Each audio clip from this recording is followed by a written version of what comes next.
বাবার নাম। যাক বাবা, এতক্ষণে একটা ধনী পাখির বাড়ি খুঁজে পেলাম। যাই, ওই ধনী পাখির বাড়িতে যাই, ওখানে গেলে নিশ্চয়ই অনেক বেশি বেশি ভিক্ষে পাবো।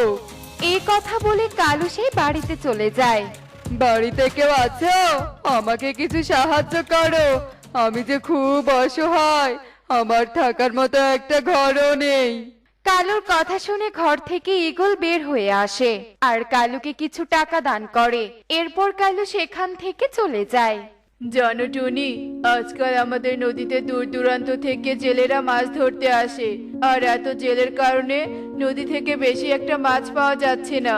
তাই আমি ভেবেছি আজকে আমি জঙ্গলের ওই পুকুরে মাছ ধরতে যাব। এসব তুমি কি বলছো টোনা? শুনেছি ওই জঙ্গলের পুকুরে নাকি এক ভয়ঙ্কর পেতনি থাকে, এজন্য কেউ ওই পুকুরের ধারের কাছেও যায় না। না টোনা, তুমি ওই পুকুরে যেও না, তুমি আমাদের বনের নদীতেই মাছ ধরো। এতে যে